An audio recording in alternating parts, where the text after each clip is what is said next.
অনেক নতুন ভৌতিক ঘটনা নিয়ে আপনাদের সামনে উপস্থিত হয়েছি। অবশ্যই ঘটনাগুলি আপনাদের কাছে ভালো লাগবে। তো চলুন বেশি কথা না বাড়িয়ে আজকের ঘটনাগুলি পড়ে শোনা যাক। ঘটনাটি ইমেলকৃত, ইমেল করে পাঠিয়েছেন সজীব ভাই। সজীব ভাইয়ের বাড়ি, অরিজিনাল বাড়ি হচ্ছে কলকাতা ঝাড়গ্রাম উপজেলায়। তো সে লিখেছেন, প্রিয় ভাই কেমন আছেন? আশা করছি আপনি ভালো আছেন। আসলে আজকে আপনাদের সাথে যে ঘটনাটি শেয়ার করব, সে ঘটনাটি আমার দাদার সাথে ঘটেছিল। আর আমি এই ঘটনাটি শুনেছি আমার বাবার থেকে। আসলে আমার দাদা জীবিত নেই, তো আমার বাবার থেকে যেভাবে শুনেছি ঠিক সেভাবেই আপনাদের কাছে উপস্থাপনা করছি। আমার দাদা যে গ্রামে থাকতো, গ্রামের নাম হচ্ছে ঝাড়গ্রাম। আমার দাদা ও গ্রামের রানার ছিল। আসলে রানার শব্দটা হচ্ছে পিয়ন। আমরা ডাকঘরের যে চিঠিপত্র আদান প্রদান করা হয়, যার মাধ্যমে তাকে আমরা পিয়ন বলি। তো আমার দাদা ছিল তখনকার রানার। তখনকার যোগাযোগ মাধ্যম ছিল চিঠিপত্রের। সে সুবাদে আমার দাদা সেই কাজটাকে খুব বেশি ভালোবাসতো। কারণ কারো প্রিয় মানুষের খবরাখবর কারো কাছে পৌঁছে দিয়ে তাকে খুশি করার কাজটা অত্যন্ত ভালো ছিল, তার কাছে অত্যন্ত ভালো লাগতো এবং সেই কাজটাকে ভালোবাসতো। ইনফ্যাক্ট সবাই তাকে অনেকটা ভালোবাসতো, কারণ তাদের প্রিয় মানুষের খবর তো এই মানুষটাই এনে দিত। সে বিভিন্ন গ্রামে যেত, কলকাতার অনেক গ্রামে যেত, যে যে গ্রামে তার যেতে আসতে প্রায় 2 দিন লেগে যেত, তাও সে এই কাজটা করত। একদিন সে একটি গ্রামে যায় কারো চিঠি পৌঁছে দেওয়ার জন্য। সেদিন যেতে যেতেই সন্ধ্যা হয়ে যায়। সন্ধ্যা নামার সাথে সাথেই প্রচুর ঝড় বৃষ্টি হতে লাগে। এই ঝড় বৃষ্টির জন্য সে কোথায় থাকবে, কি করবে সেটা বুঝে উঠতে পারছিল না। তখন তার চোখের সামনে একটি পুরনো বাড়ি ভেসে ওঠে। তো সে চিন্তা করে যে আজকে এই বাড়িটাই থেকে যাই। এই বাড়িতে একটা কাজের লোক আছে, যদি তার সাথে থেকে যেতে পারি হয়তো বা আজকের রাতটা খুব শান্তিতে কাটানো যাবে, নাহলে ঝড় বাদলের দিন কোথায় যাব। এটা ভেবে সেই ঝড় বৃষ্টির মধ্যে ওই বাড়িতে যায়। গিয়ে যখন দরজায় কড়া নাড়ে, তখন একটি বৃদ্ধ লোক সে দরজা খুলে দেয়। বৃদ্ধ লোক দরজা খুলে দেওয়ার সাথে সাথেই বলছে, রানা সাহেব কেমন আছেন? আসুন আসুন, বৃষ্টি পড়ছে, অনেক ঝড় হচ্ছে, আপনি বাইরে কি করছেন, ভিতরে আসুন। তো আমার দাদা তখন ভাবতে লাগলো, যে লোকটা আমাকে এইভাবে চিনে কি করে, সে কিভাবে জানে যে আমি রানার। সেই কথা ভাবতে ভাবতে ঘরের ভিতরে প্রবেশ করল। ওই ভদ্রলোক আমার দাদাকে খুব হাসি মুখেই ঘরে ঢুকতে দিয়ে তার সাথে কথা বলতে লাগলো। সে বলল যে আজকে রাতে আমার সাথেই থাকতে পারবে, চিন্তা করবেন না, খাবার দাবারের ব্যবস্থা করা আছে। আমার দাদা তো এ কথা শুনেই সে ভাবতে লাগলো যে সে কি করে জানে যে আজকে আমি তার এখানেই আসব, খাবার দাবারের ব্যবস্থা আছে। হয়তোবা সে রান্না করেছে, সেখান থেকেই কিছুটা বেঁচে গিয়েছে, এর জন্য সেই কথাটা বলছে। আমি আর 4-5 না ভেবে তার সাথে হাঁটতে লাগলাম। হাঁটতে হাঁটতে সে আমাকে একটি রুমের কাছে নিয়ে গেল, যে রুমের লাইটটা তেমন ভাবে জ্বলছিল না। আলোটা মিটিমিটি করে জ্বলছিল। ঘরের মধ্যে অনেক পুরনো জিনিস ছিল, যেমন আগের কালের জমিদারদের বা কোনো নবাবদের থাকতো, এরকম অনেক আসবাবপত্র আছে। আমার দাদা বলতে লাগলো যে এটা তো তেমন পুরনো বাড়ি মনে হচ্ছে না, তবে এখানে তো অনেক জমিদার বা নবাবদের অনেক আসবাবপত্র দেখা যাচ্ছে। তখন সেই ভদ্রলোকটা বলল যে হ্যাঁ হ্যাঁ, এখানে মাঝে মধ্যে আমাদের নবাব এসে থাকতো, এটা নবাবের বাংলো। তখন আমার দাদা বলল, ও তাহলে এই কথা। লোকটা বলল, চলুন আপনি হাত মুখ ধুয়ে আসুন, আমি খাবার বেড়ে দিচ্ছি, একসাথে বসে খাবো। আমি আর অন্য কিছু না ভেবে আমি গিয়ে হাত মুখ ধুয়ে এসে তার সাথে বসলাম খাবার খেতে। তার রান্না করার অনেক আইটেম ছিল। সে মাছ ভাজা, মাছ ভুনা, ভাজি, ডাল, সবজি আরো অনেক কিছু ছিল। আমি তখন ভাবতে লাগলাম যে একটা মানুষ এতগুলো পদ দিয়ে কি করে খেতে পারে। একটা মানুষের তো 2-3 পদ হলেই যথেষ্ট, তার জন্য ওইটাই বেশি হয়ে যায়। আর এখানে 6-7 পদ আছে। সে বলল যে নিন নিন, শুরু করুন, খাবারের সামনে এত কিছু ভাবতে নেই। আমি যখন মাছের ভাজি নিয়ে এক লোকমা মুখে দিলাম, তখন মনে হলো যে এই মাছটা তেমন সিদ্ধ হয়নি, ভাজাটা তেমন ভাবে হয়নি, কাঁচা কাঁচা লাগছে। মুখে দেওয়ার সাথে সাথেই কেমন যেন বমির মতো উটকি আসতে লাগলো। তবে তাকে বুঝালাম না, কারণ সে এতটা ভালোবেসে আপ্যায়ন করছে, এখন যদি তার সামনে এটা বলি সে কষ্ট পাবে, এটা ভেবে আর কিছু বলা হয়। আমি খেতে লাগলাম। খাবার শেষ করে আমি যখন হাত ধুয়ে বসলাম, তখন কেমন যেন আমার কাছে আশপাশ থেকে হাসির আওয়াজ আমার কানে আসছিল। আমি ভাবতে লাগলাম যে হঠাৎই হাসির আওয়াজ কোথা থেকে। আমি তো থমকে গেলাম কতক্ষণের জন্য। হঠাৎ আবার অদ্ভুত চিৎকার চেঁচামেচির আওয়াজ শুনতে পাচ্ছি। তখন ভাবলাম হয়তোবা আমার কোনো মনের ভুল হচ্ছে, বা আমি ক্লান্ত, তার জন্য হয়তোবা এইসব আবোল তাবোল চিন্তাধারা আমার মাথার মধ্যে আসছে। কারণ এই বৃষ্টি বাদল এত ঝড়ের মধ্যে কে বাই হাসাহাসি করবে, কে বা চিল্লাচিল্লি করবে। আর এই বাংলোর মধ্যে তো আমি তেমন কাউকে দেখছি না, আমাদের দুজন ব্যতীত এখানে আর কেউ নেই। একটু পর সে বলল যে চলুন আপনার রুমে আপনাকে দিয়ে আসি, অনেক ক্লান্ত, আপনি গিয়ে শুয়ে পড়ুন, ঘুমিয়ে যান, সকাল ভোর হলেই আপনি বেরিয়ে যেতে পারবেন। তখন আমি রুমে যেতেই দেখলাম মিটিমিটি আলোতে আমার জানালার পাশে কারো একটি ছায়া দেখতে পেলাম। তবে পরক্ষণেই সে ছায়াটা ওইখান থেকে উধাও হয়ে গেল। আমি কিছুই বুঝতে পারলাম না। তারপরেও চুপচাপ ঘরে গিয়ে নিজের জামা কাপড় ছেড়ে যখন বিছানায় নিজের শরীরটা হেলে দিয়ে ঘুমানোর চেষ্টা করতে লাগলাম, আবারও সেই অদ্ভুত এক হাসির আওয়াজ আমার কানে ভেসে উঠল। আমি আবারও চমকে উঠে ভাবতে লাগলাম এখন আবার কে হাসছে।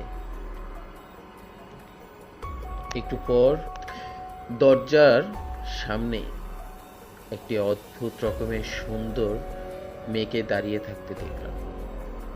ভাবতে লাগলাম আমি কি কোনো স্বপ্ন দেখছি নাকি এটা বাস্তব। এখানে এত সুন্দর একটি মেয়ে আসবে কি করে।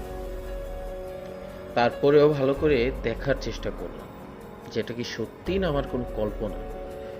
তবে দেখি না মেয়েটি দরজার সামনে দাঁড়িয়ে কি অপরূপ ভাবে হাসছে। তার হাসি দেখে আমি এতটাই মুগ্ধ হয়ে পড়েছিলাম যে কিছুক্ষণের জন্য আমি অন্য কোনো চিন্তাই করতে পারছিলাম।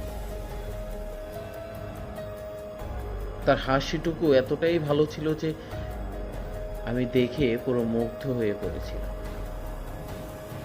সে হাসতে হাসতে হাতের ইশারায় আমাকে ডাকতে লাগলো। হাতের ইশারায় আমাকে ডাকতে লাগলো। আমি তখন আর কিছু বুঝে উঠতে না পেরে তার পিছু পিছু হাঁটতে লাগলাম। এমন মনে হয়েছে যে সে আমাকে অবশ করে ফেলেছে, তার বশে করে নিয়েছে। সে যা বলছে আমি তাই করতে লাগলাম। তার পিছু পিছু হাঁটতে হাঁটতে আমার রুম থেকে বের হয়ে অন্য একটি রুমে চলে গেলাম। সে রুমে যেতেই দেখি বিশাল বড় এক রুম। রুমটি হয়তোবা কোনো নাট্য মন্ত্র ছিল। সেখানে হয়তোবা কোনো নর্তকীরা বা কোনো বাইজিরা নাচতো। আমি সেখানে ঘোরের মধ্যে থেকে ভাবতে লাগলাম, আমি কি কোনো বাইজির প্রেমে পড়ে গেলাম বা তার কোনো মায়ায় জড়িয়ে গেলাম না তো? সে মেয়েটা আমার সামনে গিয়ে খুব সুন্দর করে নাচতে লাগলো। তার নাচ দেখে আমি এতটাই মুগ্ধ হয়ে পড়েছিলাম যে কিছুক্ষণের জন্য নিজেকে নবাব ভাবতে লাগলাম। আমি মাটিতে বসে পড়ি এবং নিজের কল্পনাতেই আমি শরাব, মদ সেটা পান করতে থাকি। আমার কোনো হৃদয়ের জ্ঞান ছিল না, আমার কোনো হুঁশ ছিল না যে আমি কি করতেছি। এমন সময় সে নাচটা বন্ধ করে দিয়ে থমকে দাঁড়িয়ে যায়। আমি তার দিকে তাকিয়ে বললাম, কি হলো, তুমি নাচ বন্ধ করে দিলে কেন? তোমার এই অপরূপ নাচ, তোমার অপরূপ সৌন্দর্য আমাকে মুগ্ধ করে দিয়েছে। তুমি নাচো, তোমার নাচ দেখতে ইচ্ছে করছে। এমন সময় ওই মেয়েটার আস্তে আস্তে রূপ চেঞ্জ হতে লাগলো। তাকে দেখতে খুব ভয়ঙ্কর লাগলো। সে যখন আমার দিকে ফিরে তাকালো, দেখলাম তার মুখ দিয়ে টাটকা রক্ত ঝরে পড়ছে। তার দাঁতগুলো খুব উঁচু উঁচু ছিল এবং তার চুলগুলো সব এলোমেলো ছিল। তাকে দেখতে এতটাই ভয়ঙ্কর ছিল যে আমি চিৎকার দিয়ে উঠি এবং কি করব বুঝতে না পেরে আমি দৌড়াতে লাগি। তবে যেখানেই যাচ্ছি সে মেয়েটা হুট করে আমার সামনে চলে আসছে। আমি কোথায় যাব, কিভাবে বের হব আমি বুঝতেই পারছিলাম না। তখন চিৎকার করে ভদ্রলোককে ডাকতে লাগলাম, কাকু কোথায় আছেন, আমাকে বাঁচান, কাকু কোথায় আছেন, আমাকে বাঁচান। তবে সে ভদ্রলোকের কোনো সারা শব্দ পেলাম না। নিজের যান বাঁচানোর জন্য আপ্রাণ চেষ্টা করতে লাগলাম এবং ছোটাছুটি করতে লাগলাম। এক সময় আমি জ্ঞান হারিয়ে ফেলি। আমার যখন জ্ঞান ফিরে তখন আমি নিজেকে আবিষ্কার করতে পারলাম যে আমি একটি পুকুর ঘাটে আছি। আমার সামনে একটি বয়স্ক লোক দাঁড়িয়ে আছে, হাতে কিছুটা পানি নিয়ে। সে বলতে লাগলো, বাবা তুমি এখানে শুয়ে আছো কেন? এই ঝড় বৃষ্টির মধ্যে তুমি এখানে কি করছো? তখন তাকে আমি পুরো ঘটনাটি খুলে বলি। সে বলল, ওই বাড়ির একমাত্র কাজের লোক তো আমি আসলে গতকাল বিকেলে গিয়েছিলাম আমার ভাগ্নির বাড়িতে। তবে ঝড় তুফানের জন্য আমি সেখান থেকে আর ফিরতে পারিনি। আমি এখন মাত্র ফিরলাম। তুমি কি বলছো? তোমার কি মাথা টাথা ঠিক আছে বাবা? আমি বলতে লাগলাম যে না না, সত্যি কাকা, আমি সত্যি বলছি। তখন সেই লোকটি বলল, যা হয়েছে ভুলে যাও, এখন তুমি তোমার কাজে বেরিয়ে পড়ো। আমি আর 4-5 না ভেবে ওইগুলো ভোলার চেষ্টা করলাম এবং নিজের কাজে মনোযোগী হলাম। সে থেকে আমার সাথে আর অন্য কোনো ঘটনাই ঘটেনি। তবে কিছুদিন শরীরটা খারাপ ছিল। আমার দাদার এই ঘটনাটি যখন আমি শুনি তখন আমার গা শিউরে উঠেছিল যে তখন তার সাথে কেমন হয়েছিল বা কি হয়েছিল। ঘটনাটি আসলেও আপনাদের সামনে আমি কিভাবে উপস্থাপনা করতে পেরেছি জানি না, তবে অবশ্যই ভুল ত্রুটি হলে ক্ষমা দৃষ্টিতে দেখবেন। অসংখ্য ধন্যবাদ প্রিয় সজীব ভাই আপনাকে। আসলে আপনার ঘটনাটি অত্যন্ত ভালো ছিল। ভৌতিক ঘটনা আমরা যারাই শুনি না কেন, ভৌতিক বিষয়গুলো আমরা অনেকেই মানি, অনেকেই মানি না। ভূত, প্যারানরমাল বা ঘোস্ট যে শব্দেই বলি না কেন, যাদের সাথে এই ঘটনাগুলি ঘটে একমাত্র তারাই উপলব্ধি করতে পারে যে সেই মুহূর্তটা ঠিক কেমন ছিল। অবশ্যই যদি আমাদের চ্যানেলের এই ঘটনাগুলি আপনাদের কাছে ভালো লেগে থাকে অবশ্যই সাবস্ক্রাইব করবেন, শেয়ার করবেন এবং কমেন্ট করে জানাবেন আপনাদের মতামতগুলো। আপনাদের যদি আপনাদের জীবনের সাথে ঘটে যাওয়া বা আপনাদের ফ্যামিলির সাথে ঘটে যাওয়া কিছু অনাকাঙ্ক্ষিত ঘটনা আমাদের সাথে শেয়ার করতে চান, অবশ্যই আমাদের ইমেলে গিয়ে ইমেল করবেন আপনার নাম, ঠিকানা এবং আপনার সাথে ঘটে যাওয়া ভৌতিক ঘটনা আমাদেরকে লিখে পাঠাবেন। যদি আমাদের পড়ে মনে হয় ঘটনাটি শেয়ার করার মতো, অবশ্যই আমাদের লিসেনারদের কাছে আপনার ঘটনাটি পৌঁছে দেওয়ার চেষ্টা করব। ধন্যবাদ। এখন যে ঘটনাটি আপনাদের সাথে শেয়ার করব সেটিও একটি ইমেল করেছেন আমার প্রিয় বোন। আসলে তার নামটি এবং তার ফ্যামিলির তার জায়গার নামটি হাইড করতে বলেছে, যার জন্যে তার নাম আমরা অন্য একটি নামে রাখব। চলুন সেই ঘটনাটি পড়ে শোনা যাক। তো ঘটনাটি যেভাবে লিখেছে ঠিক সেভাবেই আমি পড়ে শোনানোর চেষ্টা করছি।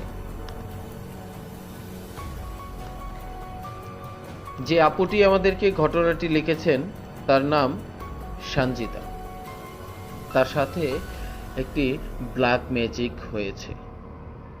চলুন সে যেভাবে লিখেছে ঠিক সেভাবেই পড়ে শোনাচ্ছি আপনাদেরকে। আসসালামু আলাইকুম। প্রিয় মামুন ভাই, কেমন আছেন?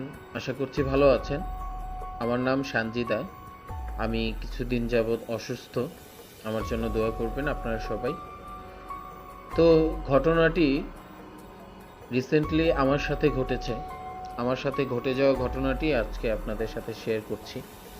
আমার নাম এবং আমার পরিচয় পুরোটাই গোপন রাখবেন, হাইড করে রাখবেন আশা করছি।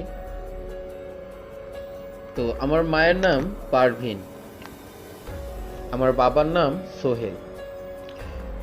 আমরা মোটামুটি আমাদের আর্থিক অবস্থা মোটামুটি অনেকটাই ভালো। আমার বাবা সরকারি চাকরি করে, আমার মা হাউস ওয়াইফ, আর আমি কলেজে পড়ছি। আমি অনেক বিলাসিতা একটি মেয়ে। আমি বিলাসিতা করতে ভালোবাসি। আমার যখন যেইটা মনে হয় আমি সেইটাই করি, কারণ আমার পরিবারের একমাত্র সন্তান আমি।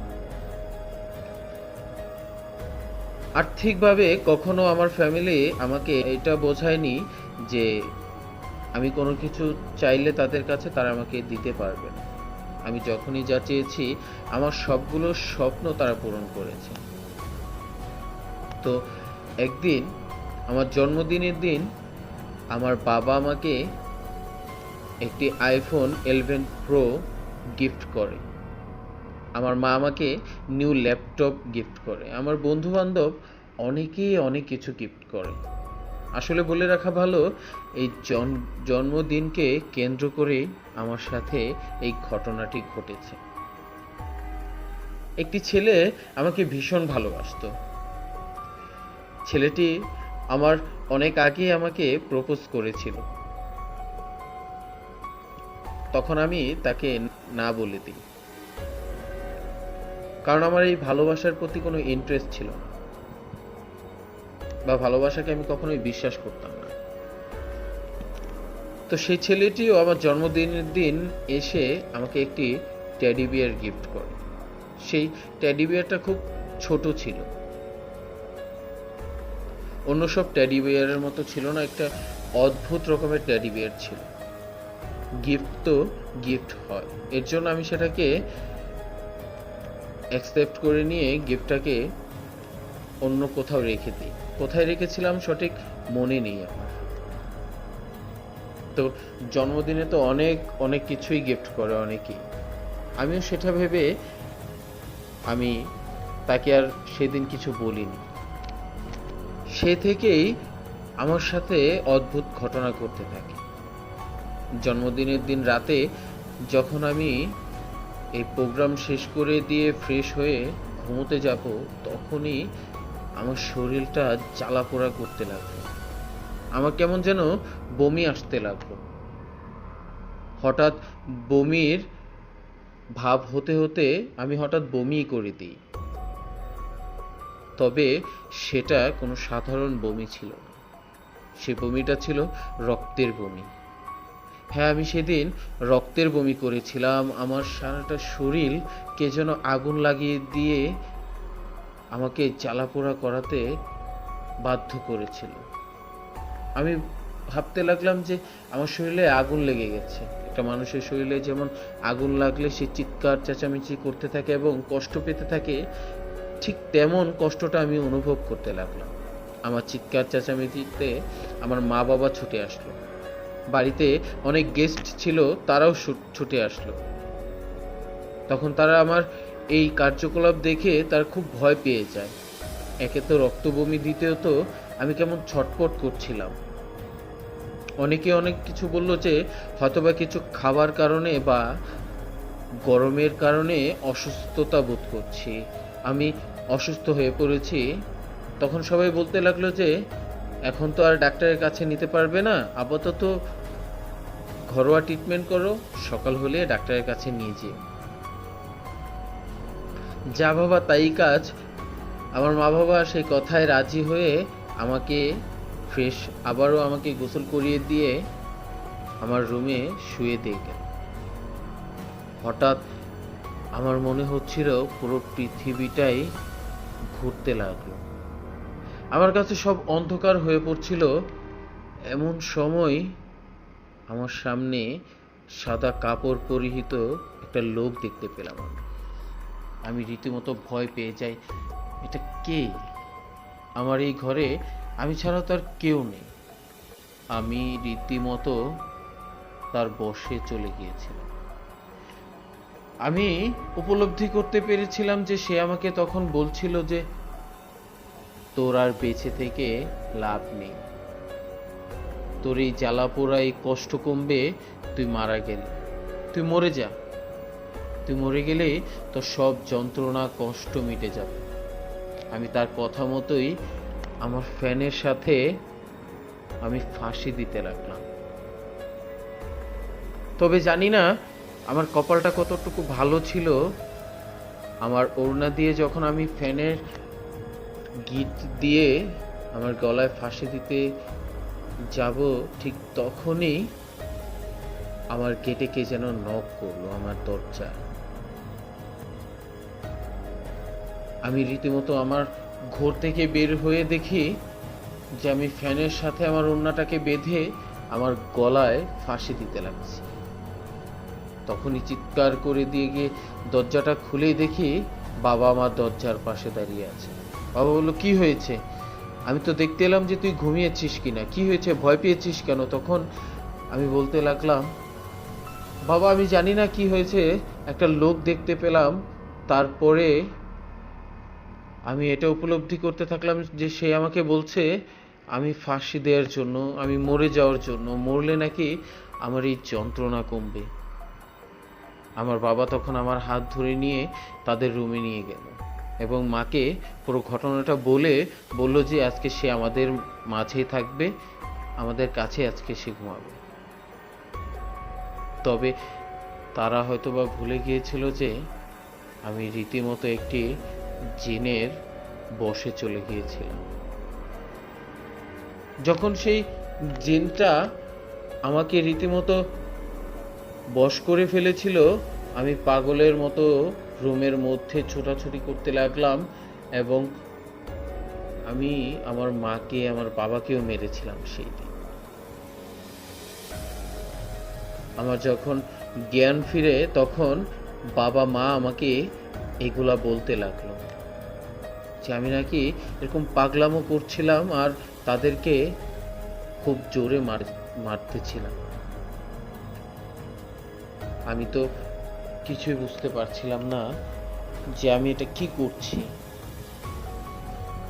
আমি তখনই বললাম যে আমি ওয়াশরুমে যাব। মা বলল চল আমি দিয়ে আসি। ওয়াশরুমে যেতেই আমি আবারও ওই জিনের বশে চলে গিয়েছি। সে আবারও বলতে লাগলো যে তুই এখনো বেঁচে আছিস, তুই এখনো মরিসনি, তোকে মরতে হবে। সে যখন এটা আমাকে বলতে লাগলো, আমি তখন দেখলাম যে আমাদের টয়লেটে একটি হার্টপিক রাখা। আমি কিছু না বুঝে সে হার্টপিকটি খেয়ে ফেললাম। খাবারের কিছুক্ষণ পর আমার বুকটা ভীষণ রকম জ্বালাপোড়া করছিল, আমার গলাটা পুরো পুড়ে যাচ্ছিল। এমন সময় আমি চিৎকার করে উঠতেই আমার মা দরজা খুলে দেখে আমি টয়লেটে শুয়ে পড়েছি, ছটপট করছি, এবং কি আমার হাতের পাশেই ছিল হারপিকের সেই বোতলটা, সেটা পড়ে আছে। মা চিৎকার করে বাবাকে ডেকে বলল, তোমার মেয়ে হারপিক খেয়ে ফেলেছে, তাড়াতাড়ি করে হাসপাতালে নিতে হবে। এটা বলতে বাবা অ্যাম্বুলেন্সের সাহায্যে আমাকে হসপিটালে নিয়ে যায়, নিয়ে চিকিৎসা প্রদান করে। হারপিকের ইফেক্টে কষ্ট করা হলেও আমাকে রীতিমতো তারা ওইখান থেকে সুস্থ করে নিল। আমি 3 দিন হসপিটালে ছিলাম। 4র্থ দিন আমার রিলিজ হওয়ার কথা, তবে সেই 4র্থ দিনের আগেই 3য় দিনের শেষ দিনেই রাতে আবারও আমার উপরে তার প্রভাব ফেলে। আমি আবারও তার বশে চলে যাই।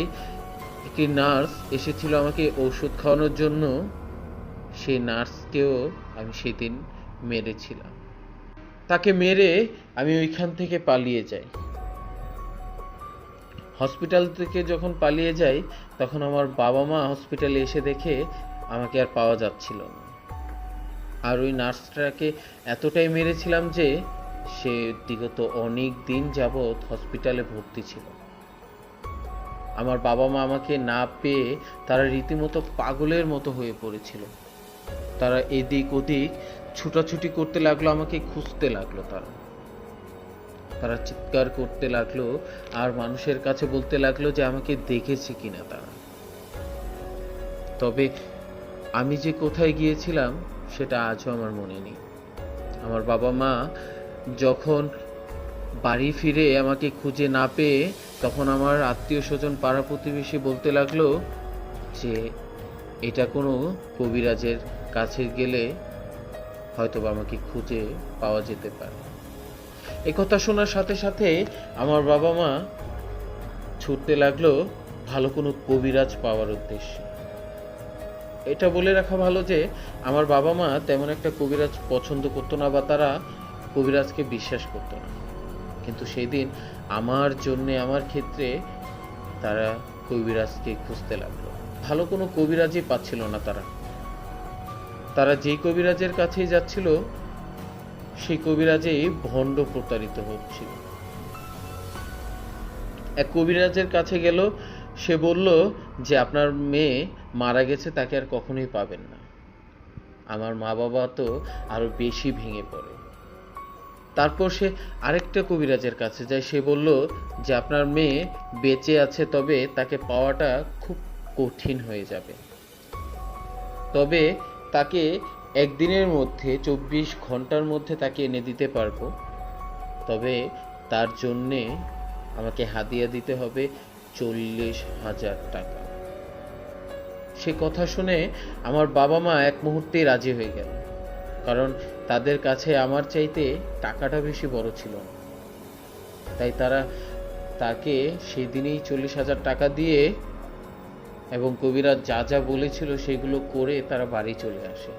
তবে সেই 24 ঘন্টা ছিল খুব কম সময়। 48 ঘন্টা পেরিয়ে গেল, 2 দিন হয়ে গেল, তারপরেও আমাকে সেই কবিরাজ খুঁজে বের করতে পারলো না, এনে দিতে পারলো না। আমার বাবা মা হতাশ হয়ে আরেকটা কবিরাজের কাছে গেল। সে বলল 12 ঘন্টার মধ্যে আমাকে ফিরিয়ে দিতে পারবে, তার জন্য হাদিয়া দিতে হবে 50,000 টাকা, 505 টাকা, এবং কি একটি রাম ছাগল তাদেরকে দিতে হবে। আমার বাবা মা পরক্ষণেই তাই করলো। 50,000 টাকা এবং 505 টাকা দিয়ে একটি ছাগল এনে দিয়ে তাকে বলল যে এখন আমার মেয়েকে আপনি এনে দেন। সে বলল আপনার মেয়ের অনেক কিছু লাগবে। তখন আমার বাবা মা বলল যে কি লাগবে? বলল যে আপনার মেয়ের জামা কাপড়, তার পছন্দের জিনিস এবং কি কাফনের 2 টুকরো কাপড় লাগবে। এগুলো বলতে আমার বাবা মা সবকিছু অ্যারেঞ্জ করে দিয়ে তার কাছ থেকে বিদায় নিয়ে বাসায় চলে গেল। তবে আমি নিখোঁজ হওয়ার 4 দিন হয়ে গেল, তারপরেও কোনো কবিরাজ আমাকে আমার বাবা মার কাছে ফিরিয়ে দিতে পারছিল না। যখন 5 দিন শেষ হয়ে 6 দিনের পড়লো, তখনই আমার মায়ের নিকট ফোন এলো যে এক দুঃসম্পর্কের আত্মীয় বলল যে একটি কবিরাজ আছে, সে কবিরাজের কাছে গেলে হয়তোবা আপনার মেয়েকে পেতে পারে, সে আপনার মেয়েকে ফিরিয়ে দিতে পারে। তখন আর অন্য কিছু না ভেবে আমার বাবা মা চলে গেল সেই কবিরাজের কাছে। সেই কবিরাজটা এতটাই ভালো ছিল যে আমার মা বাবাকে বলতে লাগলো যে আপনারা চিন্তা করবেন না, ইনশাল্লাহ আমি তাকে ফিরিয়ে দেওয়ার চেষ্টা করব। ওই অপরওয়ালার উপরে তাওয়াক্কুল রাখুন, বিশ্বাস রাখুন, অবশ্যই আমি তাকে ফিরিয়ে আনার চেষ্টা করব। তার নাম ছিল, সেই কবিরাজের নাম ছিল মুখলেস। সেই আলেমের নিকট আমার বাবা মা গিয়ে খুব স্বস্তি বোধ করল। উনি তখন বলল যে আমি আপনাদের কিছু দোয়া এবং কিছু আমল শিখিয়ে দিচ্ছি, আপনারা সেগুলো করবেন আর আমি আমার যা করার তা করব, ইনশাআল্লাহ ফিরে আসবে। তবে আমাকে ফি হিসাবে কিচ্ছু দিতে হবে না, আপনারা যদি আপনাদের মেয়েকে ফিরে পান অবশ্যই গরিবদের মাঝে কিছু দান সদকা করে দিবেন। এই আলমের 5 দিন শেষ হয়ে 6 দিনের সূর্য উদিত হলো, আর তখনই আমি আমার এক আত্মীয়র বাড়িতে কিভাবে পৌঁছে গিয়েছিলাম তা আমি নিজেও জানি না। সে আত্মীয় ফোন করে বলল যে আপনার মেয়ে আমাদের বাড়িতে এসেছে, এসে নিয়ে যাবেন। অতঃপর তারা বাসায় গিয়ে আমাকে তাদের নিকট নিয়ে আসে। যখন আমাকে বাড়িতে নিয়ে আসে, ওই আলেম খবর পেয়ে আমাদের বাড়িতে আসে। আলেম বলল আপনি দ্রুত রুকাইয়া করুন অভিজ্ঞ রাক্কির মাধ্যমে। তখন ওই রুকাইয়া করার জন্য রাক্কিকে কোথাও পাওয়া যাচ্ছিল না। ভাগ্যক্রমে ওই মেয়ের কাজিন আমার লিস্টে ছিল। দ্রুত যোগাযোগ করে পরিবারের থেকে আমার বাবা মা অনুমতি নিয়ে প্রথমে মেয়ের নিকট যেতেই পারেনি। বাসায় ঢোকার পর মেয়ে রুকাইয়ার কথা শুনে রুমের দরজা লাগিয়ে দিয়েছিল যে সে রুকাইয়া করতে পারবে না। আমার বাবা মার অনেক আকুল মিনতির পর সে মেয়েটি দরজা খুলে বলল যে আমি আপনাদের জন্য করব শেষবারের জন্য, তবে যতবারই আমি রুকাইয়া করেছি ততবারই আমার ক্ষতি হয়েছে। এই বলে সেই মাওলানা সাহেব ওই মেয়েটিকে বলতে লাগলো যে তুমি এখনই অজু করে এসে রুকাইয়া করো, আর আমি আমার ধ্যানে বসছি। এ কথা শুনে আমার মধ্যে কেমন যেন একটি অন্যরকম আচরণ বোধ করছিল। সবাই দেখতে লাগলো যে আমার উপরে ওই জিনটা ভর করেছিল। বিকটভাবে চিল্লাতে লাগলো, যে বলতে লাগলো দোহাই লাগে তোদের, তোরা রুকাইয়া দিবি না, তোদের যা লাগে, যা তোদের জানতে ইচ্ছে করে আমি সবই বলবো, তবে তোরা রুকাইয়া দিস না। সেই মাওলানা সাহেব বলল যে তোর একটা কথাও এখন আমরা শুনবো না, তুই এই মেয়েটাকে যতটুকু কষ্ট দিয়েছিস তার চাইতেও বেশি তোকে কষ্ট দেব। তখন সেই মেয়েটি যখন রুকাইয়া দিল, রুকাইয়া দেওয়ার সাথে সাথেই জিনটির মধ্যে একটি যন্ত্রণা অনুভব করতে পারলো সবাই। জিনটি ছটফট করতে লাগলো আর বলল আমাকে আমার গুরু এই মেয়েটার কাছে পাঠিয়েছে মেয়েটাকে হত্যা করার জন্য, তোদের দোহাই লাগে তোরা রুকাইয়া ছেড়ে দিয়ে আমাকে যন্ত্রণা থেকে মুক্তি দিয়ে আমি চলে যাব ওকে ছেড়ে। তবে মাওলানা সাহেব বলতে লাগলো যে মেয়েটিকে তো হত্যা করবি, হত্যা করে ফেল এখন, দেখি তোর কত ক্ষমতা। সেই জিনটি বলতে লাগলো, দোহাই লাগে তোদের, তোরা যা জানতে চাস আমি তাই বলবো, আমাকে ছেড়ে দে। মাওলানা বলল যে তাহলে বল তোকে কে পাঠিয়েছে বা কেনই পাঠিয়েছে। তখন বলল যে আমাকে আমার গুরু পাঠিয়েছে। তখন বলল যে তোর গুরু কেনই বা তোকে পাঠিয়েছে মেয়ের কাছে, কি উদ্দেশ্যে? তখন বলল যে এই মেয়ের জন্মদিনের দিন তার এক বন্ধু তাকে একটি পুতুল গিফট করেছিল, পুতুল দিয়েছিল। সেই পুতুলটা ছিল কালো জাদু করা, এবং সেই কালো জাদুটা করেছিল আমার গুরু। সে থাকে রাঙামাটি, এবং তার নির্দেশে আমি এই মেয়েটিকে হত্যা করতে আসি। সেই ছেলেটি চেয়েছিল যে এই মেয়েটিকে মেরে ফেলবে। আমাকে ছেড়ে দে, আমি তো তোদেরকে সব বলে দিলাম। তখন সে মাওলানা বলল, তোকে তো এত সহজেই ছাড়বো না, মেয়েটিকে কতই না কষ্ট দিয়েছিস তুই এতদিনে।